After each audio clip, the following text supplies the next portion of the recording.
इस कहानी की शुरुआत में भी हमें ऐसे एक फाइटर को दिखाया जाता है जिसका बड़ा भाई पैसे कमाने के लिए थाईलैंड गया था, लेकिन वहां टोंग पो नाम के मुआय थाई फाइटर ने बड़ी बेरहमी से उसे मार डाला। टोंग पो उस जगह का चैंपियन था जिसे कोई नहीं हरा पाया था, लेकिन उसकी किस्मत ने तब पलटी मार ली जब कट नाम के एक अमेरिकन बॉक्सर ने उसी की जगह पर उसे धूल चटाई और अपने भाई की मौत का बदला लिया। टोंग पो को मारने के बाद नेक्स्ट चैंपियन को उसकी जगह लेनी थी, पर कट ने ऐसा नहीं किया और एक आम जिंदगी जीने की आस लिए वापस अमेरिका लौट आया। इसके बाद कहानी प्रेजेंट में आती है और हम देखते हैं कि कट अमेरिका का एक फेमस एमएमए फाइटर बन चुका है। एक शाम जब वो नहाकर बाहर निकला तो वाया के कुछ लोग उसका इंतजार कर रहे थे। उन्होंने बताया कि हम यूएस मार्शल से हैं, हमें पता चला कि तुमने 18 महीने पहले थाईलैंड में किसी का खून किया था।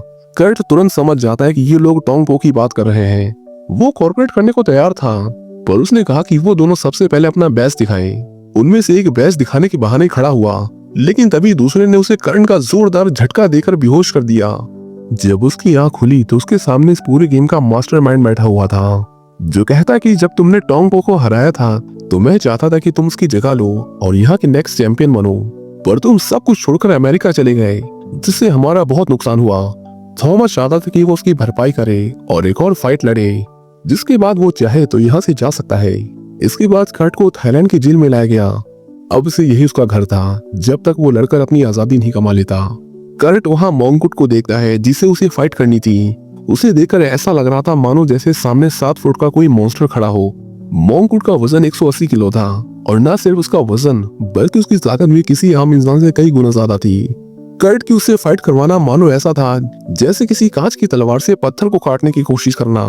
थॉमस कहता है अगर तुम जीते तो हम तुम्हें $10 लाख देंगे, साथ में तुम्हारी आजादी भी। पर अगर लड़ने से मना किया या उससे हार गए तो तुम जानते ही हो कि थाईलैंड की जेल से कोई जिंदा बाहर नहीं जाता। थॉमस का राइट हैंड क्रॉफोर्ड कर्ट को बताता है कि इस जेल के लोग टोंग पो को बहुत चाहते थे। तुमने उसे मारकर बहुत बड़ी गलती की, अब उसकी कीमत चुकाने का समय आ चुका है। अगले दिन जब कर्ट वहाँ से भागने के बारे में सोच रहा था तभी एक आदमी उसे कहता है कि कुछ लोग तुम्हारी ओर आ रहे हैं, थोड़ा सतर्क रहना।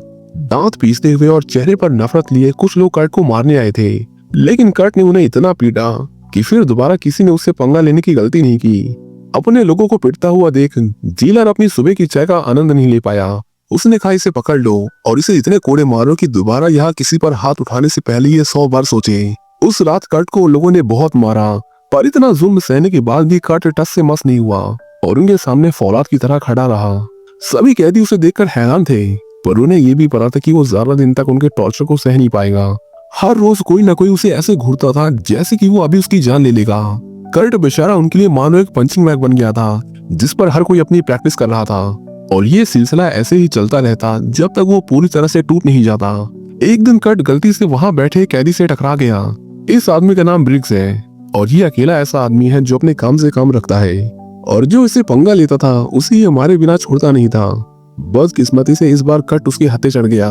ब्रिग्स ने उसे बहुत पीटा, पर वो बाकियों की तरह उसकी जान लेने पर नहीं तुला हुआ था। वो बस कर्ट को सबक सिखाना चाहता था कि वो अपनी हद में रहे। जब पुलिस वहां पहुंची तो उन्होंने कर्ट के साथ साथ इस बार ब्रिग्स को भी पकड़ लिया और उन दोनों को कोड़ों से बहुत पीटा। कर्ट बेचारा दर्द से चिल्ला रहा था, पर ब्रिग्स उसके चेहरे पर दर्द तो छोड़ो, परेशानी की एक शिकन तक नहीं थी, जैसे कि उसका रोज का काम हो। एक दिन कर्ट ने कुछ पुलिस वालों के हाथ में फोन देखा और बड़ी चालाकी से उसे उनकी जेब से चोरी कर लिया।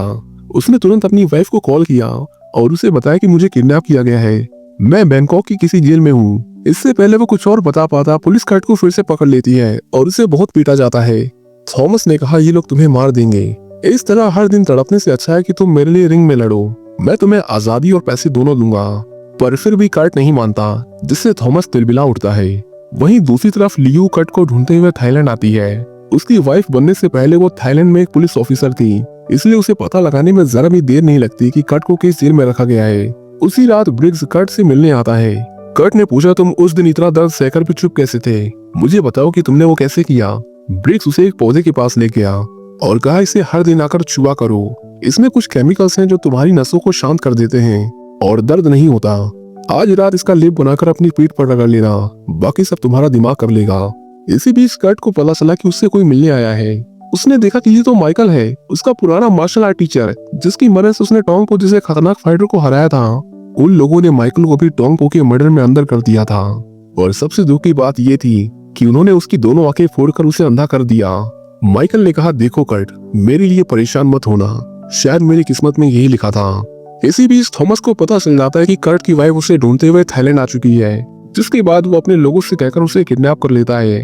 क्रोफोर्ड कर्ट से मिलने आया और उसे उसकी अगवा की गई वाइफ का वीडियो दिखाकर कहा कि अब तो तुम जरूर लड़ोगे, लड़ना ही पड़ेगा, यहाँ से बाहर जाने के सारे रास्ते बंद हो चुके हैं। एक दिन बाद थॉमस कर्ट से मिलने आया। सबसे ज्यादा खुशी उसी के चेहरे पर झलक रही थी, क्योंकि अब जो वो लोगों के सामने पेश करने वाला था वो किसी खौफनाक तमाशे से कम नहीं था। कर्ट ने भी अपनी ट्रेनिंग शुरू करने में जरा भी देर नहीं की और माइकल के साथ मिलकर मोंगकुड को हराने के लिए नए नए पैतरे सीखने लगा। माइकल इस बार उसे एक नए अंदाज से ट्रेन करना चाहता था। आंखों की रोशनी जाने के बाद वो ऐसी चीजें महसूस करने लगा था जिन्हें एक इंसान अपनी आंखों से देखकर भी महसूस नहीं कर सकता।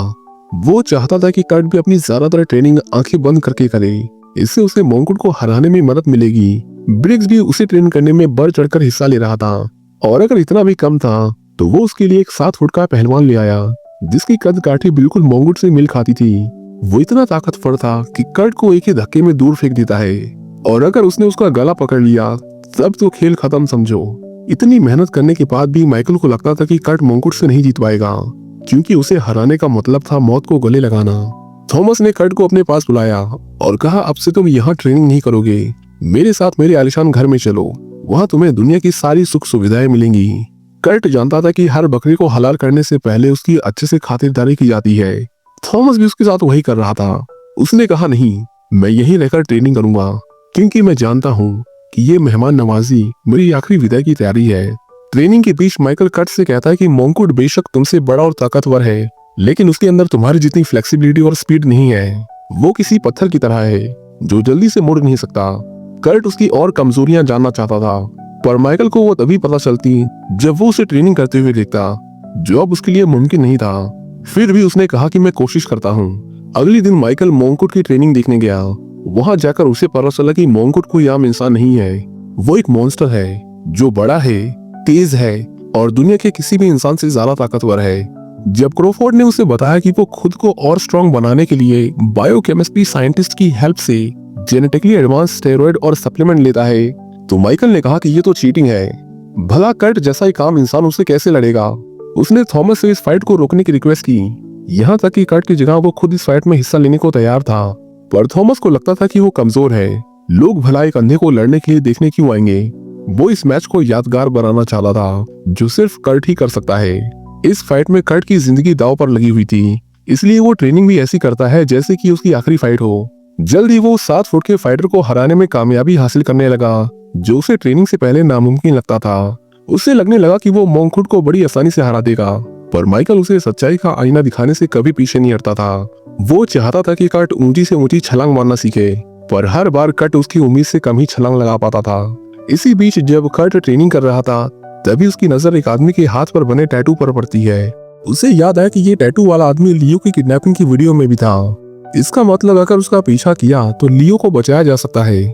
उसने क्रोफोर्ड से कहा, मुझे बाहर घूमने जाना है, जाओ अपने बॉस से परमिशन लेकर आओ। इसके बाद वो एक क्लब में जाते हैं जहाँ छोटी मोटी फाइट्स हुआ करती थी। कर्ट उसमें हिस्सा लेता है। ठीक उसी वक्त माइकल बहाना बनाकर क्लब के बाहर चला जाता है और एक अनजान आदमी का फोन छीनकर उसे अपने बेटे को कॉल करता है। वहीं दूसरी ओर कर्ट अपनी फाइट से सबका ध्यान भटकाने की पूरी कोशिश कर रहा था। आखिर में वो ये मैच जीत गया, पर ये उसका असली प्लान नहीं था। उन्हें जैसे ही पैसे मिले, उन्होंने सारे नोट हवा में उड़ा दिए, जिससे क्लब में उन्हें लूटने की होड़ मच गई। इस मौके का फायदा उठाकर उन्होंने टैटू वाले आदमी को किडनैप कर लिया और उसे अपने साथ ले गए। काफी पीटने के बाद आखिर उसने सच उगल ही दिया कि उन्होंने लियो को कहाँ रखा है। वो उन्हें एक नदी के पास ले गया, पर वहाँ सभी लोग उसे जानते थे। उसके एक इशारा करते ही सभी उसे बचाने के लिए कर्ट और उसके दोस्तों पर टूट पड़े। मौके का फायदा उठाकर उसे वहाँ से भागने की कोशिश की, पर कर्ट ने उसका पीछा किया और आखिर में उसे धर दबोचा। इसके बाद उन सभी ने एक सीक्रेट पेंट हाउस की ओर रुख किया, जिसका दरवाजा सिर्फ वही खोल सकता था। अंदर आकर कर्ट थॉमस से मिला, जो अपनी गर्लफ्रेंड के साथ अय्याशियां कर रहा था। ये लड़कियां भी बस उसका मन बहलाने के लिए नहीं थी, बल्कि खूबसूरती में लिपटी हुई वो बलाएं थी जिनसे दूर रहने में ही भलाई थी। वो कर्ट को एक भूल भुलैया में ले गई और उस पर एक के बाद एक कई वार किए, लेकिन आखिर में कर्ट उन्हें ढूंढकर उन्हें भी उनकी औकात दिखा देता है। वो जब आगे बढ़े तो एक आदमी ने लियो के सिर पर बंदूक रख दी और कहा, सब अपने हथियार नीचे फेंको। कर्ट ने एक चाकू को ऐसी लात मारी कि वो सीधा उस आदमी की छाती में जा घुसी और मौके का फायदा उठाकर लियो ने भी उसे गोलियों से भून दिया। वो जब वहां से बाहर निकल रहे थे तभी थॉमस के गुंडे उन्हें चारों ओर से घेर लेते हैं। उसे देखकर मोंकुट की आंखों में खून खौल रहा था। उसने कहा, तुम्हें यहाँ नहीं आना चाहिए था, और बस इतना कहकर उसने उस पर हाथ उठा दिया। कर्ट को बचाने की कोशिश में लियो को उसका एक दमदार मुक्का लग गया, जिससे वो तुरंत बेहोश होकर गिर पड़ी। जब उसे हॉस्पिटल ले जाया गया तो डॉक्टर्स ने कर्ट को बताया कि वो कोमा में जा चुकी है, उसे ठीक होने में समय लग सकता है। माइकल वैसे तो भगवान को मानने वाला इंसान नहीं था, पर फिर भी वो लियो की सलामती के लिए ऊपर वाले से प्रार्थना करता है। लगता है ऊपर वाले ने उसकी सुन ली थी, क्योंकि लियो जल्दी कोमा से बाहर आ जाती है। मुकाबले की घड़ी मौत की घंटी की तरह उसके सर पर नाच रही थी, पर कर्ट अभी तक पता नहीं लगा पाया था कि उसकी कमजोरी क्या है। माइकल ने उसे कहा कि मैं जानता हूँ कि उसकी सबसे बड़ी कमजोरी क्या है। उस दिन जब मैं उसकी ट्रेनिंग देखने गया था तो मैंने नोटिस किया था कि वो अपने जबड़े पर हल्के से वार से ही तिलमिला उठा था।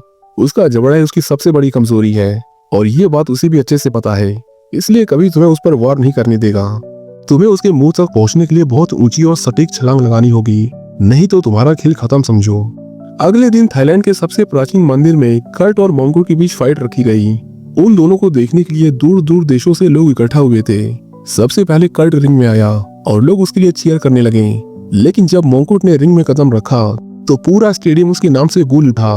उसके आने से जो शोर मचा था, उसके नीचे जैसे कर्ट की पहचान मानो गायब ही हो गई। थॉमस सभी को बैटिंग के रूल्स बताता है, जिसके बाद सभी अपना दाव लगाना शुरू कर देते हैं। मोंकुट ने कर्ट से कहा, सुना तेरी बीवी कोमा से बाहर आ गई, ये तो बहुत अच्छी बात है। तुझे मारने के बाद वो मेरा बिस्तर गर्म करने के काम आएगी। जैसे ही पहला राउंड शुरू होता है, मोंकुट ने उसे जोर का धक्का देकर जमीन से पटक दिया। कर्ट बेचारा उस पर अटैक तो कर रहा था, लेकिन उसके लिए कर्ट के सारे वार जैसे हल्की थपकी के बराबर थे। मोंकुट में तेजी तो नहीं थी, पर ताकत में उसका कोई मुकाबला नहीं था। वो कभी उसका हाथ मरोड़ देता तो कभी लाचार कर्ट की गर्दन पकड़ लेता। दर्शकों के शोर ने बता दिया था कि ये राउंड कौन जीतने वाला है। समय खत्म होने से पहले कर्ट उसके ऊपर चढ़ गया और एक के बाद एक उस पर कई एल्बो स्ट्राइक किए, लेकिन मोंकुट ने उसे उठाकर पत्थर पर पटक दिया, जिससे उसकी हालत बद से बदतर हो गई। वो एक स्ट्रॉन्ग पंच से उसकी जान लेने ही वाला था कि तभी राउंड खत्म हो गया और उसे रुकना पड़ा। कर्ट अब समझ चुका था कि अब वो उस लड़ाई को नहीं जीत सकता। एक और राउंड सिर्फ उसकी मौत को और दर्दनाक बनाएगा, और अगला राउंड वो तो और भी खतरनाक था, क्योंकि इस बार लड़ाई हाथों से नहीं तलवारों से होने वाली थी। जैसे ही गोंग बजाया गया, मोंकुट कर्ट के ऊपर टूट पड़ा। उसके वार में इतना जोर था कि कर्ट की तलवार उसके हाथ से छटक कर दूर जा गिरी। इतनी मार खाने के बाद कर्ट के अंदर हिम्मत नहीं थी कि वो ठीक से खड़ा हो सके। सबने मोंकुट से कहा, उसे मार दो, वो जिंदा नहीं बचना चाहिए। जिसके बाद मोंकुट ने उसे उठाया और उसके पेट में इतना जोरदार घूसा मारा कि उसका पूरा शरीर थर्रा उठा। सब उसकी तरफ देख रहे थे, इस उम्मीद में कि शायद वो उठे, लेकिन वो नहीं उठा। तभी एक डॉक्टर भागता हुआ उसके पास आया। उसने जल्दी से उसकी जांच की और सबके सामने ऐलान किया कि अब वो इस दुनिया में नहीं रहा। जैसे ये खबर फैली, चारों तरफ मोंकुट का नाम गूंजने लगा। लोग उसकी जीत का जश्न मनाने लगे, लेकिन उसी शोर के पीछे एक कोना ऐसा भी था जो खामोशी में कर्ट की मौत का मातम मना रहे थे। लियो ने कर्ट को उठाने की बहुत कोशिश की, लेकिन अब वो जा चुका था। माइकल भी अपनी आंखें नम होने से खुद को रोक नहीं पाया और उसे खोने के दुख में फूट फूट कर रोने लगा।